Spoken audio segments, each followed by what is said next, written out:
Our conversation with the candidates continues here on AM Quincy. Next up, Quincy Ward 2 City Councilor and candidate for re-election, Anthony Andronico. Good to see you, Anthony. Nice to see you again, Joe. I appreciate you having me on. Yeah, these are fun, great kind of casual conversations to let our viewers know a little bit more about their candidates and their, in this case, incumbent city councilors. Yeah, I know it's always been nice to join QATV, whether we're doing it in your neighborhood or just sitting down with you for a show. I know we've been doing these for a few years now since I was on the school committee. Yes, a lot of them were done virtually during the pandemic years. Yeah, but I think we did all right with those, but it's nice to be back in person finally. So speaking of, you were on the school committee prior, so let's talk a little bit about your political history here in Quincy for folks who don't know. I mean, my time in public service started 6 or 7 years ago at this point in time, which is hard to believe, honestly.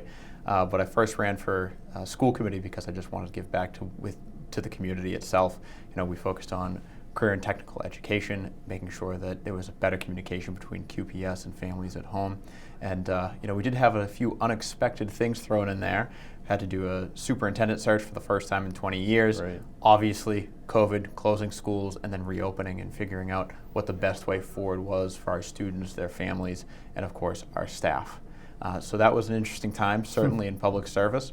But when I had first started up way back in 2018, I decided, no, if I'm going to do this, I want to go all in. And that meant finding a new day job for me. And so I actually took a position up at the State House as a communications director for the Weymouth State Senator, Pat O'Connor. And I just recently left that position. I'm now with the Mass Association of School Committees. So I mean, my time in public service has taken me to the State House, to the school committee, and then 3 years ago, taking over for Councilor Kroll as the Ward 2 City Councilor and having the opportunity to represent a part of the city that my family has called home now for 4 generations. I'm very proud that I'm the 4th generation of my family to call Ward 2 home. Yeah, talk about that transition from school committee to city council, you know, why you pursued that and how you think the two have complemented each other. Well, they're certainly meshed, and you know, my experiences prior to being the Ward 2 councilor have certainly been the cornerstone of my overall approach. But when Councilor Kroll had stepped down, there was simply a void of individuals to step up and make sure that the high level of constituent services and representation that they're accustomed to would continue on. And so I felt a certain sense of duty to step up and offer my application to the city council at the time to see if I should move forward or not. Luckily, the council did vote for me amongst 5 candidates to move forward and represent the people of Ward 2. And I think we've got a great track record over the last 3 years of making sure that we continue to invest within the community, whether they're our public spaces, our roadways, and most importantly, just making sure that people know that when they pick up the phone and give me a call, that someone's going to be there on the other end of the line or the other side of an email, making sure that we address their concern. Yeah, so if we can talk a little bit about what you feel have been some of your accomplishments in Ward 2 so far. You're approaching your 3rd term now, right? I know, if you're right? Elected, Unofficially, right. yeah. So we'd enter years 4 and 5 if I get the chance to continue serving. Right. But over the last 3 years, I mean, number 1 on that list has to be investment in our infrastructure and our roads. You know, we helped pass a plan way back in 2021 to invest $100 million within our roadways citywide, $50 million for water and sewer, as you know. But what that meant for Ward 2 was 6.5 miles of roadway would be repaved over the next 5 years, back to the end of 2021. 19 water mains, new sidewalks, things like that. We have work going on right now to redo all of Quincy Ave. Brand new sidewalks are in on one side already, up from Falls Boulevard all the way up to the Firestone in the center. They're doing the other side right now, and then this upcoming spring, we'll actually do the roadway itself. But that's a big get for Ward 2, and I'm very proud I was able to get that funding done. And of course, it's not just the big streets, it's those smaller side streets that really make an impact within the neighborhoods as well. But beyond that, it's investing within our community spaces. Faxon Park, Fortville Clubhouse come to mind. And we had a meeting over the summer for Faxon Park to make sure that the funding that we had set aside to make improvements over there and the plan that the Parks team has in place is one that the neighborhood and the residents actually want to see move forward. I think as you may be acquainted with the situation with the Ruth Gordon Amphitheater, right? Parks team had a plan in place potentially, and there was a pretty large amount of feedback, we'll call it, from the public at large, and then we adjusted from there. So what we wanted to make sure was our plan that we have is something the neighborhood wants to see. We were able to confirm that over the summer. So what that means is we finally ordered a new pavilion. that will be here again in the spring of next year. So shout out to Dave Murphy and Mr. Casanelli for leading that project up at Faxon, and of course the entire team. So we'll have the new pavilion up there. We're doing full cost estimates right now for a centrally located restroom facility for everyone to use that throughout the day, whether you're at the playground, the lower half, the disc golf course, or you're just, taking a stroll with your family or with your dog like I do. But just making sure we're on the right track with that. And we also talked about putting in pickleball courts at the former old Quincy High site, which was never ended up being used for Quincy High. Yep. But there's a big dirt pile over there, and I think it's about time that we actually used that space. And that space has actually been sitting empty since the 90s when we purchased it. So it's gone through a few different counselors now, and it's just sat there like that. But we're actually taking some action on it. So, but as I recall, the reason the high school didn't go there was concerns about contamination. So has that been rectified? To a certain extent, yeah. So the general information is, I've talked about a little bit about this, and I know a little more about the contamination issues. My father's an LSP, he's a licensed site professional, or effectively he's the guy that you call in to do the soil samples and say, according to regulations, what can we have here, what can we not put here? And that soil wasn't suitable for a school, main reason because of how far down they would dig, and they would be disturbing some potentially contaminated soil underneath that. At this point in time, that soil's been capped, there's fill in it. We're not digging down to a point where we would disturb any of that soil, and it wouldn't pose a risk to any residents if we just made it a big green space or put some tar on it. We'll be okay in terms of that. But also leading up to the Quincy High site, folks in the neighborhood behind, like Falls Boulevard, Spalding Circuit, and even off of Quincy Ave over there, we talked about formalizing a path to make sure that those residents could enter the park just through a walking path up behind there through the Quincy High site instead of going around. And that was something that I'm looking forward to implementing too. Right, I know there was concern about you didn't want it to be a cut through, right? Correct. So it has a definitive stopping point. Yes, we could talk about it a little bit more, but I think, as you know, traffic is always top of mind for people. For sure. And so the prospect of adding another cut through or area where we'd make more traffic, the neighborhood was not having it, and I totally agree with that. Okay, all right, good to know. Yeah, because they'll be on their, GPS devices looking for a cut through. You never know, people using Waze trying to get all around, so we don't want to have any of that. Gotcha. But I know we were talking about investment in community spaces. I also brought up just the Fall River Clubhouse and what's been going on over there. So I want to give thanks to Mr. Hines and Public Buildings team for spearheading that work over the last few years. I know at the height of COVID, that building closed, and we had a lot of structural improvements to get to. We had to remove the chimney all the way down to the boiler room because it wasn't properly sealed and water was getting in for however many years. It's a 100-year-old building. Right, so we had to remove that all the way down to the boiler room. On the second story, we had a bunch of live wires hanging down that needed to be addressed. We had structural beam issues that needed to be brought in as well. Additionally, one thing that we were able to do, which is completed, is we updated the bathrooms to be ADA compliant.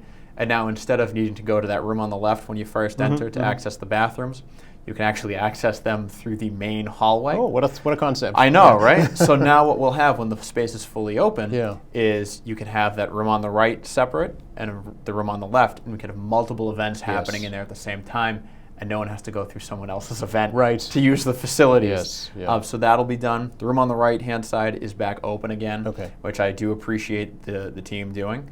And over the years, I know people have been saying, I want my classes back over here. When are they going to open again? And I'm right there with them, asking the department to give a final timeline on when is this going to be done. And I've brought it up. I talk with Mr. Hines just about every month, but more publicly I talk about it during the budget cycle because I want to make sure that the public buildings team has the support that they need so that this can get open and so many more public buildings projects across the city, like the DeCristofaro Learning Center, for example, which when I was on the school committee, I was also proud to vote in favor of and move forward. So when is the Fall River Clubhouse going to be done, Anthony? That's a question for Mr. Hines. If I had my way, it would have been a year ago. But unfortunately, I'm not the guy in there that's actually doing the work. I'm not a licensed contractor, so I can't do it myself, unfortunately. Maybe I'll see if Mr. Devine, my colleague, can help us out with that. Ah, okay. Yeah, but it's just continuing to have communication, I think, with Yep. Mr. Hines and Public Buildings, and making sure that every budget cycle they have what they need. But obviously, sooner the better, because that's a great community space. It's one that, when it's fully open, it's used by the residents, and there's a lot of great programming that we can place in there. Something that's been talked about a lot in Ward 2 by former Councilor Kroll and yourself as well is bringing kind of an annex to the Kennedy Center Right. down to Ward 2. Any I know chance that can happen? within the Kennedy Center, it opened, I want to say, within the last decade. That sounds right, Fully, the full renovation. So the annex, I think, is a longer-term project Okay. that we're still looking into. But just the general concept, we have more seniors within Ward 2 than any other ward within the city. And right now, they're one of the furthest residents and areas of the city to actually go all the way to the Kennedy Center across town at the end of Quincy Shore Drive and Wollaston Beach. Yeah. So long term, we absolutely want more programming over at the Fort River Clubhouse. I'd love to see that space utilized in that way. Okay. And I think the opportunity is there in the years ahead. Okay. Any other improvements that you'd like to see happening in the ward over the next 2 years? I know that the beaches have been a target for folks of concern lately, and also the business district. There's like a thriving business district Yeah. that people sometimes forget about, all along the Washington Street corridor, right? Right. Yeah. So all up and down Washington Street, Yeah. right? We were finally able to get that empty lot at the corner of Washington and Southern Artery. The new Neon Marketplace is in there, and that's been well received Good. over in that area. Of course, Quincy Cannabis all the way at the other end with a nice business. And I saw someone recently had posted about, they were originally against that project, and they had a number of concerns that they were hoping wouldn't come to fruition. And they posted about how, luckily, those concerns didn't come to pass, and they've been a great community partner for us. So that's something that we're pretty proud of. I know there's been a handful of projects over the years proposed before the zoning board. This one more recently for a mixed-use development, I think a 3-story building along Washington Street for commercial and residential. But the big thing along Washington Street, as you know, is we have to be very careful with parking in that area, because it's an accident waiting to happen at times, so to speak. Some of them park in the travel lane. Yes, they Yeah. do. But with so many vehicles using that area, we're sort of forced to keep it 2 lanes in each direction. Right. But if we're continuing to add more businesses or more mixed use, which I think is ultimately where Washington Street area will go, Yeah. so that we can have residents in the area to support those businesses, is we need to make sure that those areas have the necessary parking on site, because otherwise, if you get pushed off to Cleverly or Chubbuck or Washington Court, you're going to run into issues, and we need to make sure that we're keeping that in mind when we talk about a revitalization of that area. Yeah, well, that leads to a question about zoning. Not only in Ward 2, but across the city. Is that something you support looking at for maybe some updates? It was. So back in, I believe it was January or February of this past year, my colleague, Councilor Liang, put forward an ordinance, or resolution rather, for the administration to do a full citywide review of our zoning ordinances, our zoning maps, and I was a very proud co-sponsor of that. And the main reason being is that we've had times where folks will go to the zoning board saying, well, how could this project possibly get through? It's a 3-story building. It's basically a big cube, and you're trying to put in more units here than our historically 2-family house neighborhood has ever had. And the issue that we've run into is that those areas of the city are zoned to allow something like that, and the issue is typically related to maybe a front yard setback or a rear setback, and the zoning board pushes it through. I don't want to talk too ill about the zoning board, because it's a volunteer position. That's right. It's very difficult to do. You have a lot of concerns every single night, so I appreciate what they do. Yeah. But sometimes, to their credit, there's only so much they can do because of how our city is zoned. They're restricted by that, right? Correct. They have to adhere to the current Right. regulations, yeah. So with that, I think a citywide zoning review is something I'm looking forward to in the next year. I think the ultimate goal is we want people to be able to have more say in what happens within their neighborhood. And the best way to do that is by rewriting the zoning laws to make sure that their concerns and their wants are reflected for the neighborhood. So that's something we're planning, I think, for the next year, and we'll see who's in charge within the administration and sort of take it from there. Okay. But I did want to mention, too, at our last meeting before here, myself and Councilor Devine over in Ward 4 put forward an addendum sort of to that zoning request, and that was to look at how we zone for retail marijuana establishments. Yes. So as it sits right now, because the city of Quincy voted by 51 to 49%, It was very close, yes. back in 2016, we are required to have a certain number of retail marijuana establishments. Now, back in 2018, the city council zoned for that and restricted where they can go. Right. And ultimately what that meant was there are 2 areas of the city where you can put one by right. That's right. Yeah. The Forever Shipyard Yep. and deep in West Quincy by Quarry Hills. That's it. Yeah. Now, I don't know about you, but I wouldn't want 5 or 6 liquor stores all within, a 5 or 6 block radius in my own neighborhood. And I'm not going to call out any neighborhoods, but Right. generally speaking, the city does better when those types of establishments are spread apart a little bit more. They can thrive. They have more, a better customer base.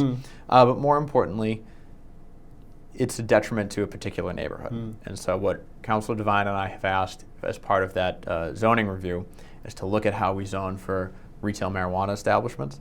And we'll see what they come back with. But, all 5 or 6 that the city is required to put throughout shouldn't all be in Ward 2 and Ward 4, Yeah. simply put. Is there a requirement, actually? The city has to have that many? Or Yes, is so the just way it up to works, that we many? have to have no less than 20% of the number of retail liquor licenses that we Oh, give out. okay. So what that means for Quincy is the bare minimum we have to have, from recollection, is 5. Okay. So we can have more than that, but we are required to have at least 5 within the city. Okay. I don't know about you, but I don't want all 5 in Wards 2 and 4. Right. Okay. So that's really all we're saying.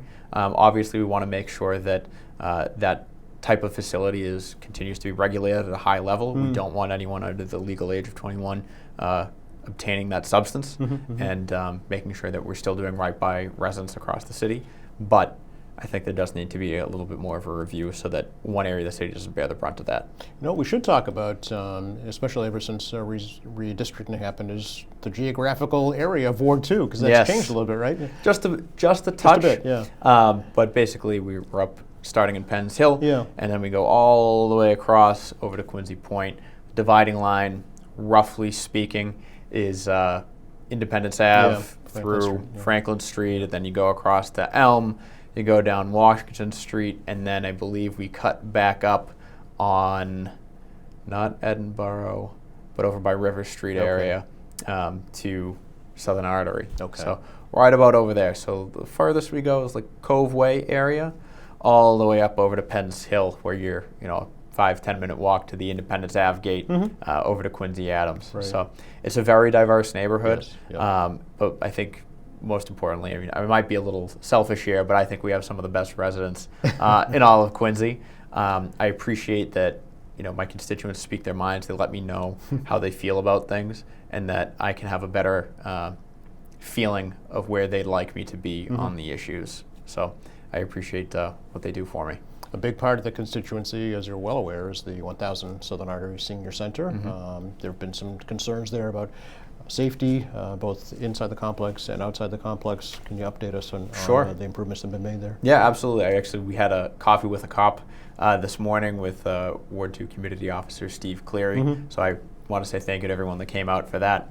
But yeah, concerns over the years. We've talked about security within an entranceway. That's really a building issue, and one that the private company that owns that is responsible for. Outside of that, we'll say city side, things we're actually able to do.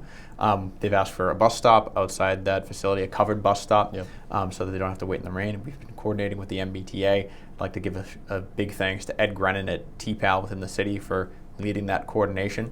I think, as you might have noticed, the MBTA has had some issues somewhat recently, so working with them and the state in general can be challenging at times. But I know Ed continues to push them to finalize that agreement so that a covered bus station can go over there. Okay. There was also some concern from folks that coming up from South Street leading to Southern Artery, that intersection right in front of the two buildings. Sure, yeah. There was a no turn on red sign there. And what that was causing were people in the morning, because we're always in a rush these days, were using the pickup drop-off area in front of 1000 Southern Artery to get around through, yeah. instead. So what we did, we talked with Ed, and we were able to remove that no turn on red sign. And there's a clear visibility line for anyone taking that right. But a few years ago, there was a big crackdown on placing more no turn on red signs. I see. But we were able to remove that one. So now we don't have the, let's say we call it the pickup drop off Autobahn. Yes. In front of 1000 Southern Artery. Well, that was an accident waiting to happen. It was. Yeah. It was. And so I remember Officer Cleary had mentioned he went out one morning to look to see how many people in the morning are actually using that as a cut through. He must have pulled over about 10 cars in just an hour. Yeah. So I really appreciate the work that he does too to stay prevalent within the facility. So we were able to take that no turn on red away. And actually this morning, we were out to take a look at the new flashing crosswalk beacon that is fully up and running on Southern Artery by the Presidential Estates in the south wing of 1000 Southern Artery. And I would like to give a shout again to Ed Grennan and TPAL. That is the first net new flashing crosswalk beacon in all of Quincy this year. Really? First net new one. Okay. We're planning another one to put over by the exit of Faxon Park, right across from Phipps Street. Yes. Because we know plenty of pedestrians access the park through the exit. You know, it's not an exit for them; it's an exit for vehicles. They're on feet, right? That's right. Yeah. So they can use that. You're more than welcome to, but we want to make sure that everyone's safe for that. But I think it's just taking it in stride and making sure that residents know that when they reach out, Officer Cleary and I are there to assist them, and that's what we've been doing for the last couple of years. Yeah. So speaking of reaching out, what are some of the ways that you stay in touch with your constituents? And Sure. How would you like to continue that in the future? Yeah, the last year, so something that we had tried to do was, the email newsletter is always good, but the problem that we run into with emails is a few things. Is people aren't always online. Right. There's plenty of our constituency that isn't. And half the time, even if you are online, the email will go to your spam folder, and you never actually read it in the first place. Right. So we're blessed to have the technology, but there's some aspects of it that don't work the way we'd want them to. So the last year or two, I'm very proud to have implemented a mailed quarterly newsletter to residents to actually let them know what's going on within your neighborhood. And that's really been a nice touch. I think folks have liked the new information and making sure that they can reach me. But always they can reach me at my city phone number and my city email, 617-376-1352, Sure. or aandronico@quincyma.gov. Whenever they have an issue that's related to Ward 2 or the city of Quincy, even if they just want to say hello sometimes, right? But I think it's just making sure people know that you're there to pick up the phone and respond to calls, and keeping them updated with what's happening within the neighborhood. Community meetings, are those important, Anthony? Absolutely. Yeah, we had one for Faxon Park. We've had a few for marijuana dispensaries, a few proposals that didn't end up going to the zoning board or haven't at this moment in time, where we had some great feedback from residents. We're talking about a few proposals on Quincy Ave. It was one night we still had to do a Zoom meeting, and right at the very end of that meeting, the power went out for all of Quincy. But luckily, we had a full hour and a half discussion there, and there were only one or two folks maybe who didn't get to say something at that time, but they followed up with me right after. We were able to talk, and that one didn't end up going forward. But having those community meetings when they pop up, earlier this year, I did town halls for each precinct within the district out at City Hall. That was well attended. I appreciate, again, everyone coming out to express their concerns. But I just gave an update, like a PowerPoint presentation. What's the city budget process like? What is the investments we're making within the neighborhood? What's the latest on the clubhouse and Faxon Park? But just making sure that there's that other touch point for people. And we made it more localized for each precinct instead of each ward, so that we could talk about one particular subset of Ward 2. And it was a really well-received town hall, and I think we're going to continue to do those moving forward. That's the meat and potatoes of a ward council, right? It's That's trees, what it is. it's parking, it's sidewalks. Yeah, I was going to say, I can talk about all the stuff that I do at City Hall and within the community, Right. but the big thing is just people want to know that if they have a sidewalk issue, if they have a tree that needs to be trimmed, that we'll be there to actually help them out. Right. Can we talk a little bit about your proposal for residential tax exemption? Sure. Why you think that's important, and do you think it will ever come to fruition? So in general, I mean, as someone that just bought a house in January, I feel like I found the one starter home left in Quincy. Okay. But it's becoming more and more difficult, not only for folks to become what we'll say permanent residents instead of renting but owning, but it's also getting difficult for the people that have been here for a long time, spent their dollars here, invested within the city, for a few decades, to be able to afford to continue to live here. And while we've seen the commercial development, tick up and up and up over the last decade, I think there's some folks who are feeling just a little bit left behind. And I want to make sure that those people can continue to call Quincy home.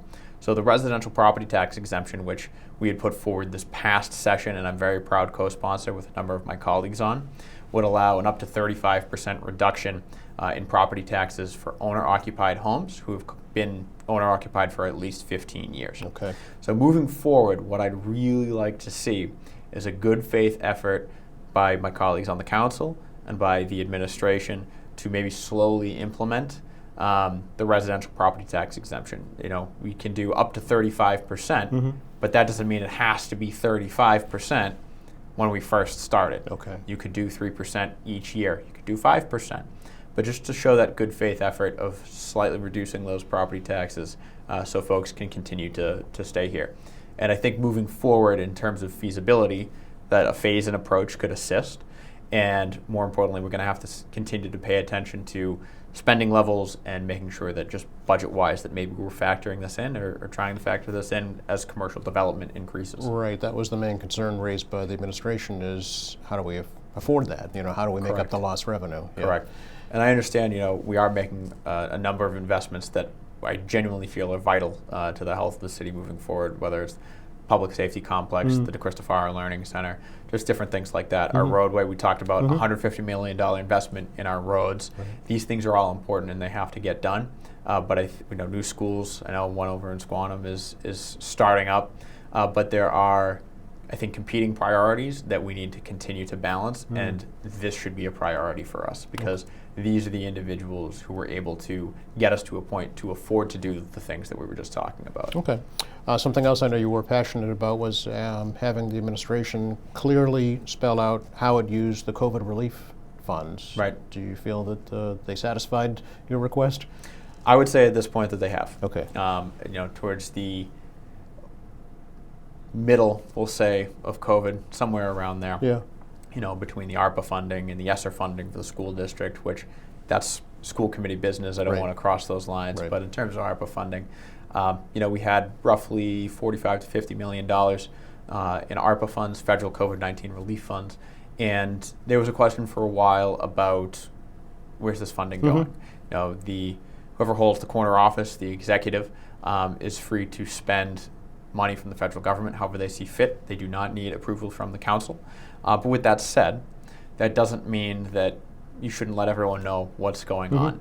And so I did appreciate Mr. Walker, the mayor's chief of staff, and their administration sort of towards the end letting us know where did this funding go. And so we're clear, it's not so much about how the money is spent, it's just having that line of communication open with the council, but more importantly with residents of Quincy to let them know where was this money reinvested within the city. And I think that's fair to ask of any administration. And it was also something that plenty of other municipalities did. They put out a survey or they went around and asked for and solicited input. And that's just maybe my own approach to government is I believe that sometimes politics gets in the way of good governance, but ultimately we're in this job for only a certain amount of time and we need to be doing right by our neighbors because it's a public service job. And so that's what I've always tried to do during my time as a counselor, during my time as a school committee member, and of course as a state employee when I was up at the State House. Sure. Going forward, Anthony, if you are fortunate enough to get back on the City Council, what would be some of your priorities? Well, the biggest thing, the theme here is finish the job. Okay. Right? We still have more work to do up at Faxon Park in all of our community spaces. We need that Fort River Clubhouse fully opened again, and I'd really love to see the first steps taken to formalize that space as a satellite senior center. I need to finish all those roads from the funding that we got a few years ago and continue on. But the biggest thing is just making sure that Ward 2 has a voice at City Hall, that they know that I have that seat has their priorities first, ahead of anything else, isn't there to play politics, and is actually there for them. And that's something that I continue to aspire to, and I hope folks know at home that I'll always put above anything else. All right. Anything else you'd like to let folks know about your campaign right now?